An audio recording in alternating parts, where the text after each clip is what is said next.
places. We're going to start with Galatians 4, 3 to 5. Or otherwise it is on the screen.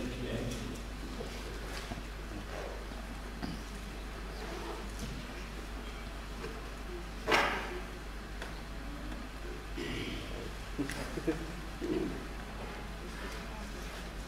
So right, we've been looking at this series that we've been busy with, and we're finally in the New Testament. Okay, believe it. We've done the Old Testament, and we're finally in the New Testament. We've been looking at this series that I've named His Story, and we picked up on people or events or things that God was telling us part of His story, and how He was rolling out the story from the beginning. And really, essentially, what God wants to do is to partner with us to tell the story, isn't it? Okay? That He wants us to be His partners in telling that story of who God is. And if you think about it, in the New Testament, He is the story. He is the story of who He is, because this is not God Himself coming and dwelling with us, Emmanuel, in Jesus. So when we look at the New Testament, we're going to be seeing then that the Old Testament was very much the implication of the story. But the New Testament is going to be the application of God's story. And Jesus, in a way, retells the story of who He is as Yahweh, the I Am. And Jesus rolls it out for us on how do we live out the story. So when the Lord says, "You shall not," how do we act this out? And of course, the main thing that Jesus focuses in telling the story is, you shall love God with all your heart, mind, and spirit, and love your neighbor yourself. And we see later on, we look later on at the Sermon on the Mount, which was really a copy of the sermon that Moses gave on Mount Sinai. That was about the law and the implication of the law. And Jesus on the Mount of Beatitude tells the application. So if someone asks you for this, you give them that. If someone asks for direction, you go with them. Don't look at the person's fault before you look at the huge fault in front of you. Don't be honest. He's unpacking and unrolling that story. You know, about 3 years ago, I think Ben was about one and a half. We were still living in Boxburg, and we had a pool in the manse where we were staying, and I was getting Ben to learn how to swim and so on, and he had like one of those duck thingies, you know, and I basically put him in there, and then you know, he was floating, and I was standing next to him. And something, I can't really remember what it was, it's something else got my attention, and for a split second I just turned. Ben was still there, and I just turned, and the next thing, when I turned back, the ducky was there, but Ben was nowhere in the ducky. Yeah? He was underneath the ducky, and somehow the strap, you know, well, you can imagine my heart was like, you know, and as I looked, he was basically, you know, he's part of the stage, sort of gasping for water. There was this desperation in his face for me to get hold of him and help him and yank him out of there. Okay? Don't tell Tamish, yes. Too late. Of course it does. I shouted quickly, and she was in another room inside of it. Anyway, I've got him out, and you can see he's 100% fine. But do you know that in this room, there is this kind of desperation? If you think about it, in this room, there is this kind of desperation. How many of us live quiet desperation. You really, really be honest with yourself. How many of us live that kind of a life of a quiet desperation? Where you are crying out, but no one is really hearing you. I wonder if there are areas in your life where living this life of a quiet desperation that you just live it out. And if you think about it, as we look back at the last time that we were together here, we came out of 400 years of silence. Okay? And we know that there were a lot of things that were happening in what is known as the silent years. And now today we're going to talk about Jesus' birth. And I wonder if that's what some would have felt at that time, that quiet desperation. Can you picture some men and women saying, "Come on, Messiah, where is the Messiah? Come on, Father, where is this promise through Isaiah that there is going to be this Messiah?" I mean, look, God, they're beating us, they're raping our wives, they're taking away our children. I mean, the persecution from the Romans was at its highest. Where is the Messiah? They're taking our land, they're destroying our temple. Come on, Messiah! I wonder if there was this quiet desperation at that time that was so heightened that it was at a peak. And how God will come at the perfect time. Look with me in Galatians 4, verse 2 to 5. And it goes like this. So also when we are underage, we were in slavery under the elemental spiritual forces of the world. When the set time had fully come. When the set time had fully come. When the perfect time. When the right time, when the kairos time, the anointed time, the appointed time. When that time came, God sent His Son, born of a virgin woman, born under the law, to redeem those under the law, that we might receive adoption to sonship. Now, in the biblical time, when you are adopted, you are fully in. You are fully into that family. You get the family name, you get the title, you get the inheritance. You are all the way in as someone who's adopted. So how does it feel to know that we are adopted children of the Father? That we are all in. Everything that the Father has is ours. Amen. And that's awesome, isn't it? Yes. So, as we dive into the birth of Jesus, the King, let's have a look at Matthew chapter 1, verse 18 to 24. This is how the birth of Jesus, the Messiah, came about. His mother Mary was pledged to be married to Joseph, but before they came together, she was found to be pregnant through the Holy Spirit. God, Joseph, her husband, was faithful to the law and yet did not want to expose her to public disgrace. He had in mind to divorce her quietly. Grace, mercy, love, kindness. Joseph is displaying all these things because he could have made that a public thing. And yes, he had in mind to divorce her, but we all know that didn't happen because the angel showed up to him. But even he's wanting to divorce her, he divorced her quietly. He could have ridiculed her, he could have put her into shame, but he didn't. He was obedient. And carries on and says, but after he had considered this, the angel of the Lord appeared to him in a dream and said, Joseph, son of David, do not be afraid to take Mary home as your wife, because what is conceived in her is from the Holy Spirit. She will give birth to a son, and you are to give him the name Jesus, because he will save his people from their sins. All this took place to fulfill what the Lord has said through the prophet, the virgin will conceive and give birth to a son, and they will call him Emmanuel, which means God with us. So the Lord comes down here to show us the story.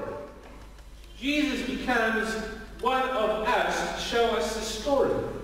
We go through the Old Testament and we have the law and the prophets and we have the writings, and for some reason he comes down and he wants to show us what it looks like to walk in the world. To show us how to live the way that he wants us to live.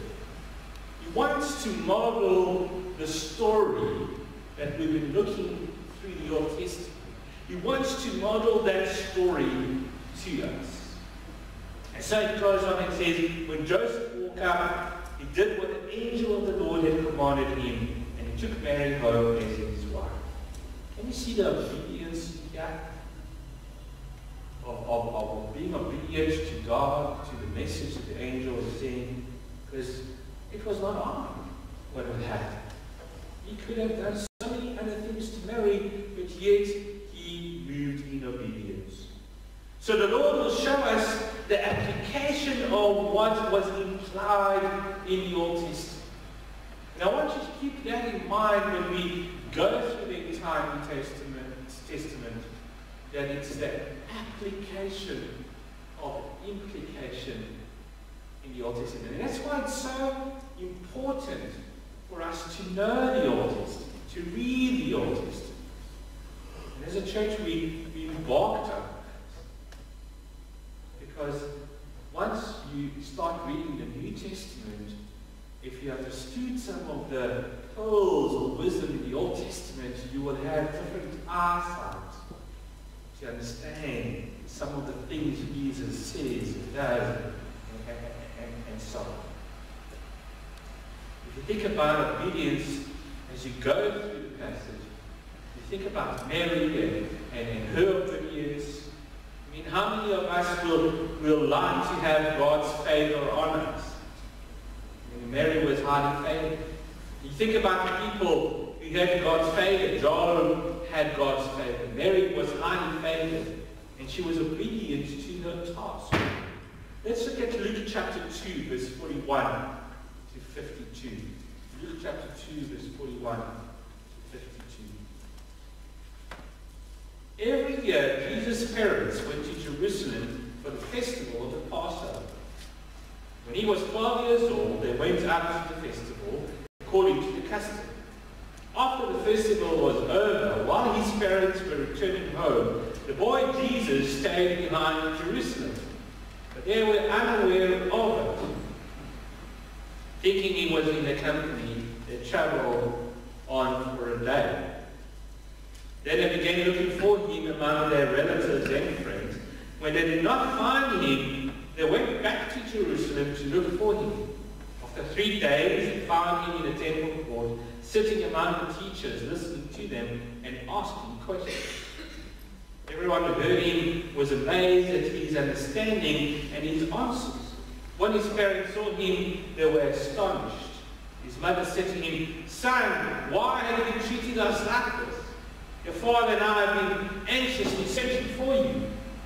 "Why were you searching for me?" he asked. "Did you not know that I had to be in my father's house?" But they did not understand what he was saying to them. So he went down to Nazareth with them and was obedient. Here's that word again, obedient.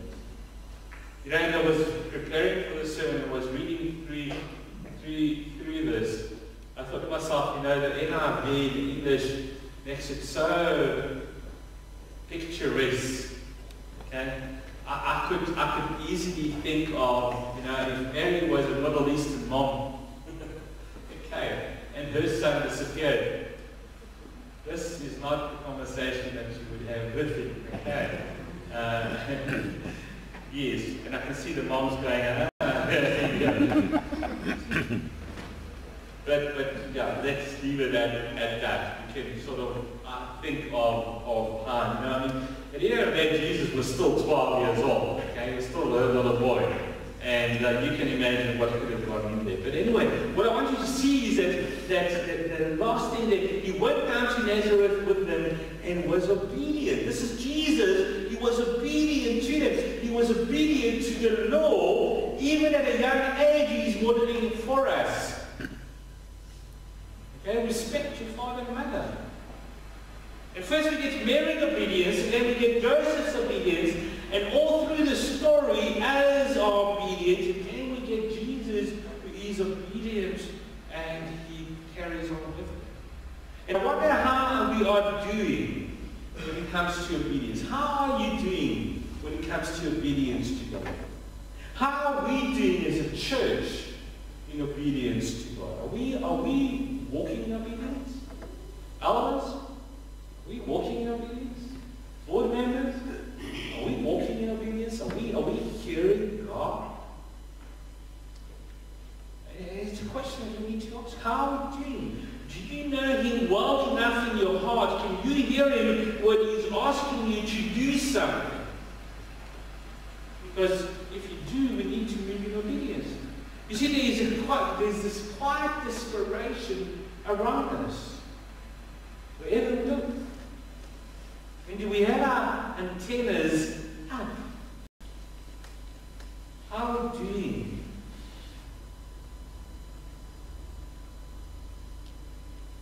It carries on in obedience to them, but his mother treasured all these things in her heart. And Jesus grew in wisdom and stature and in favor, really in favor with God and men. Because of this obedience. Now let's look at John chapter 1, 1 to 5.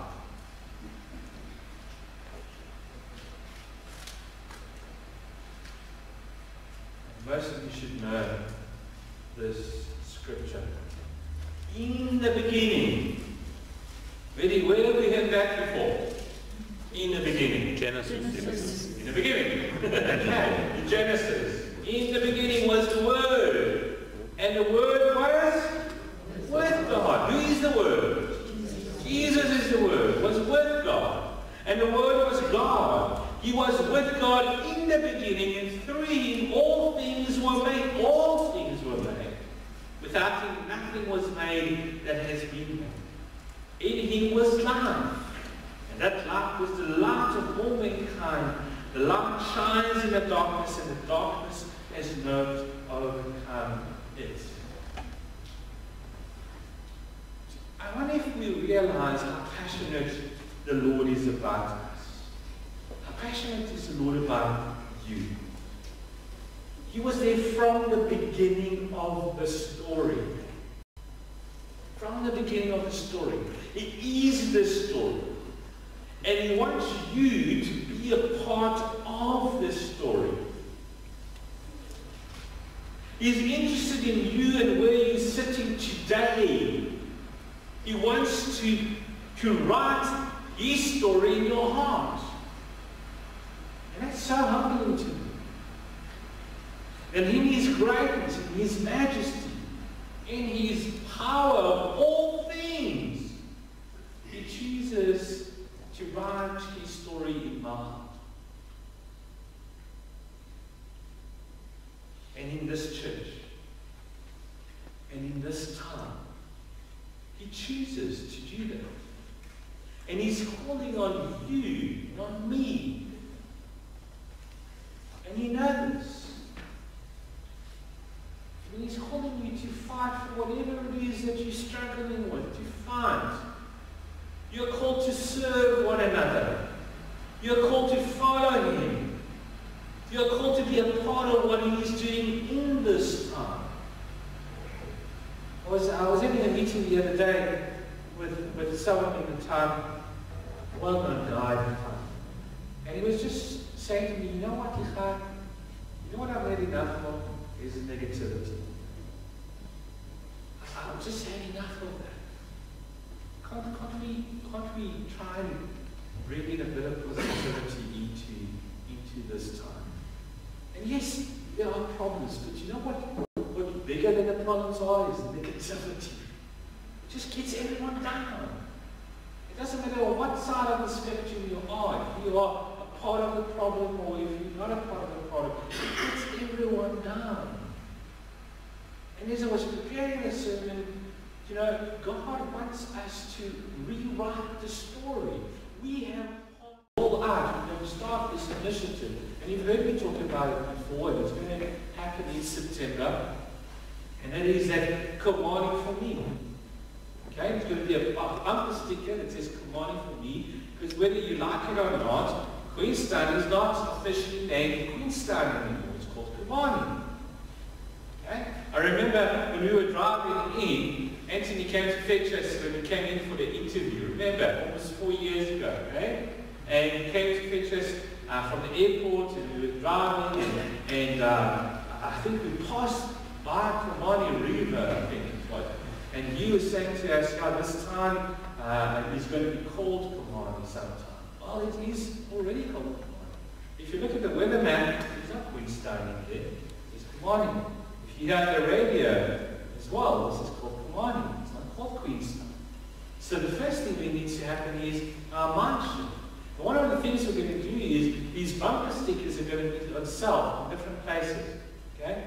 And the money is going to go towards buying plants and all that kind of stuff from one of the places that we buy plants and so on. We just have to finalize a few things there. And the idea is that we'll start off with the businesses, and the businesses will adopt that area in front of them. And keep that tidy, keep that clean. And as we sell more and more bumper stickers, then that money will go towards purchasing these plants and dustbins and whatever. Okay?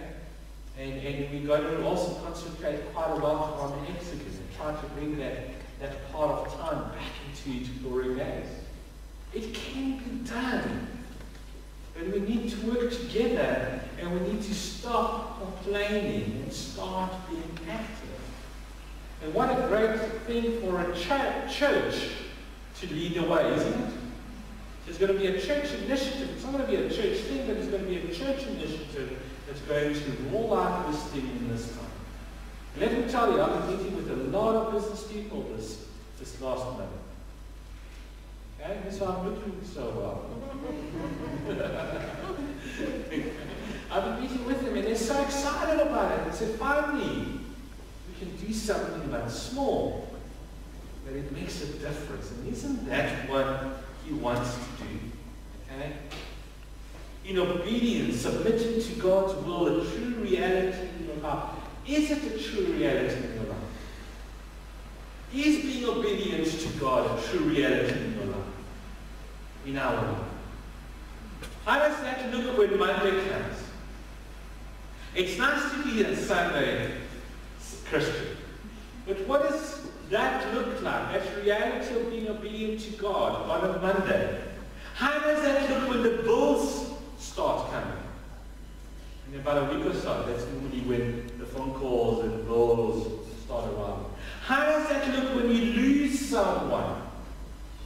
And your heart is breaking and you're questioning the existence of God and the grace of God and the love of God. How does that look? How is that obedience look? How is this quiet desperation for God, please, I'm suffering here? How does that look when you get hurt by someone? It doesn't matter what you've done for them, they just hurt you. How does that obedience look?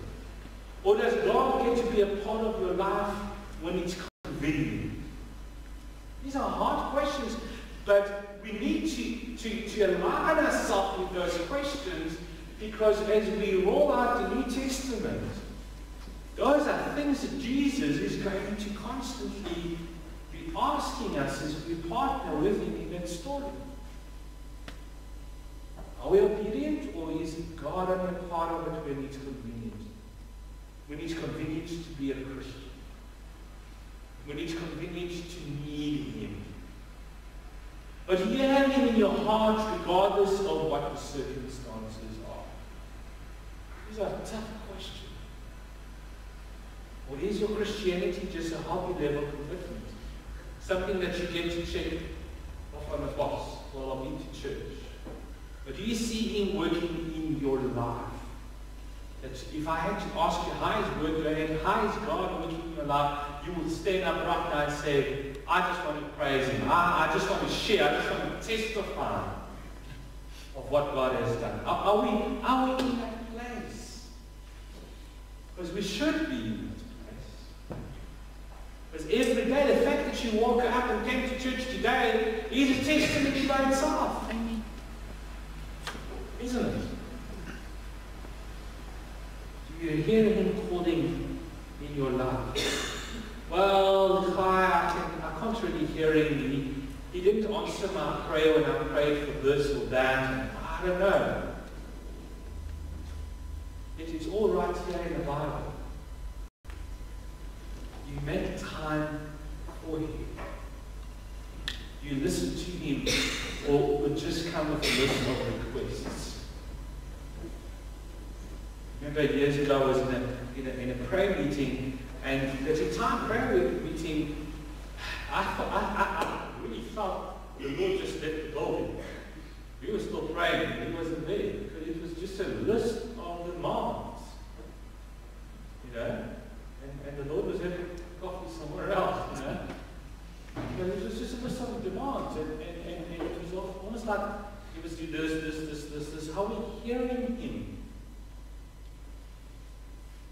He has come to me all you are. He says, come to me all you are weary and heavy laden.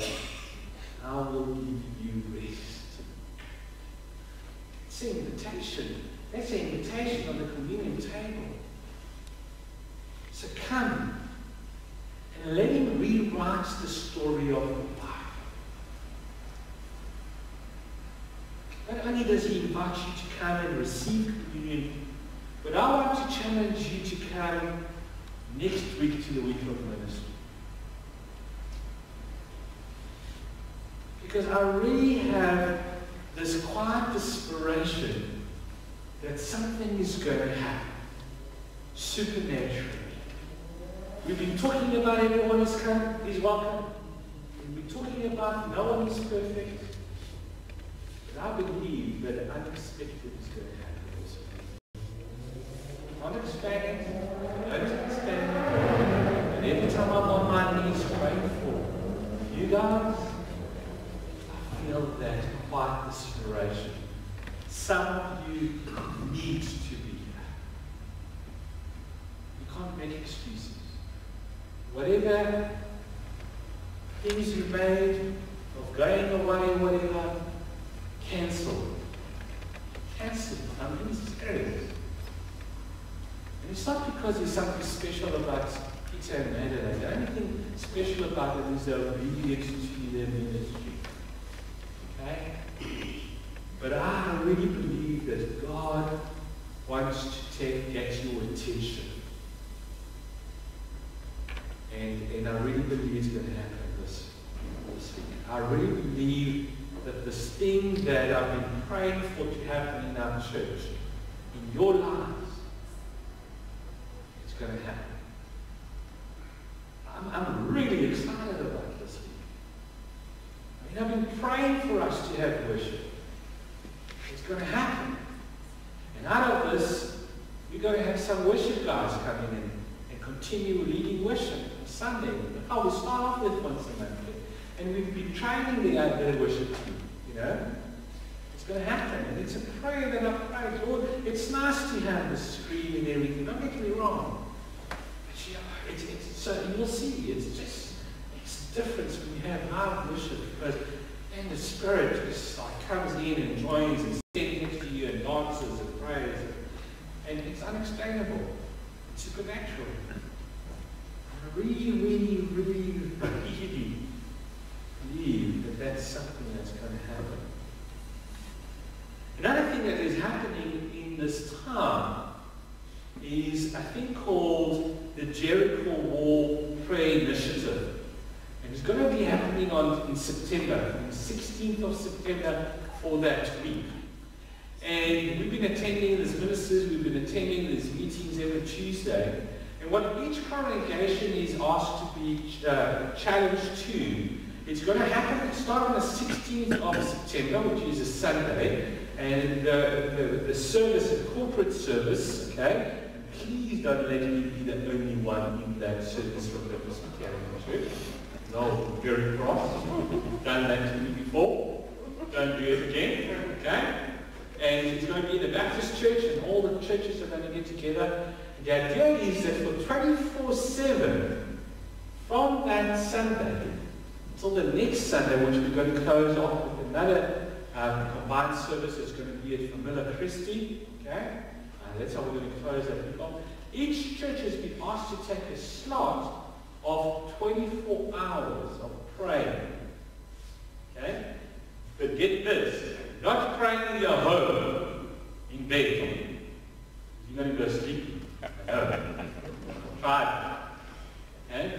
But actually get out of your house, come to the Baptist church, which is going to be open 24/7. Red Guard has agreed to have guards there, looking after your car, looking after the people in that. Come into the sanctuary, and for an hour you take a slot. Next week I will have a thing up there, and you choose an hour. Whether it's 2 o'clock in the afternoon, 2 o'clock in the morning, because our church, okay, is taking a start from Tuesday, 18. Okay? So from Tuesday o'clock in the evening, okay, until Wednesday o'clock in the evening, 6 o'clock in the evening, this is our church's slot. So you will have to choose an hour. You can be by yourself, you can bring your husband along, or you can bring your wife along, whatever, or you can be by yourself. And some have challenged themselves to literally come and pray for that entire time. Okay? And there's always going to be someone going to make a church. And we're going to be praying for our town. We're going to be praying for our country. We're going to be praying for the crime, against the crime. And there's so much, we'll be getting a brochure kind of thing of what are the prayer points that you can pray over that hour. Isn't that exciting? You guys are excited? Yeah, hey? Just want to get out of the seat, Erica. Yeah, that's exciting. Yes, Erica. It is exciting because God is doing something. Amen. God is doing something, and what I'm excited in, He's not just doing something in just this church. He's doing something in this time. I was speaking to Germany, Garden, probably yes. I keep on calling him AFM. I don't know why. It's like a radio station, AFM. yes, okay? And we were talking, and I was saying, thank you for taking the obedience and leading worship. And on the Sunday, when we finish, next Sunday, they've actually closed our church, and they're coming to join us. Oh, wow. Okay? Who would have thought that a Jewish Presbyterian minister, okay, would be inviting an ex-biker from wherever, okay, and his wife, and the Presbyterians together with the RPS are going to worship God together. Amazing. Okay? He says he also has this excitement of the anointing, because the scripture that I used in the beginning, behold how good and how pleasant it is that the brethren dwell together. The next verse is because then the anointing comes. And I really believe that that's what's going to happen. Not just there, but also through this prayer initiative. So would you come and partner with Him, with Jesus? Starts today. One of the things that I'm introducing as we go into the New Testament part of our series is that we're always at the end going to have a conversation of prayer. Just you and the Lord. You want the person next to you to pray with you, that's great. We'll spend a few minutes in prayer and then we will close the service. What I want us to do today is I want you guys to come up for communion. We've done it before. Okay? Don't just quickly take and go.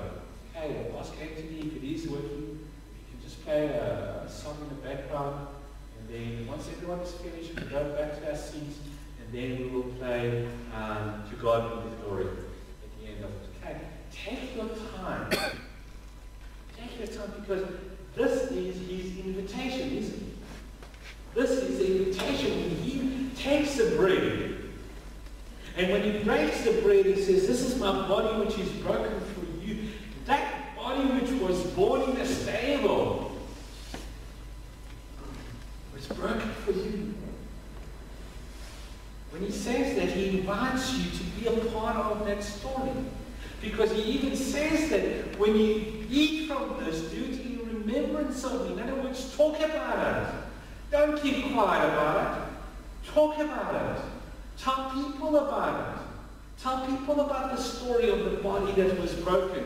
Tell people about the Jesus that was in the grave, and 3 days later he rose again. Tell them about it. When he takes a cup and he says, this cup is a cup of the new covenant, because he didn't come to abolish the law and the prophets of the old covenant. He didn't come to do that in the Old Testament. He came to fulfill. It was a fulfillment. He came to fulfill.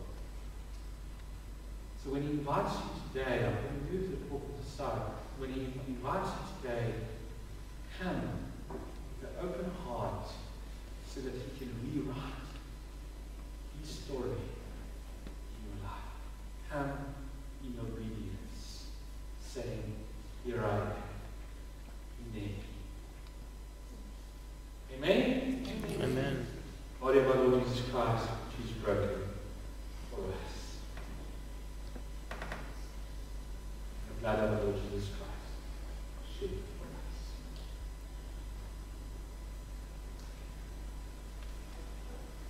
Come all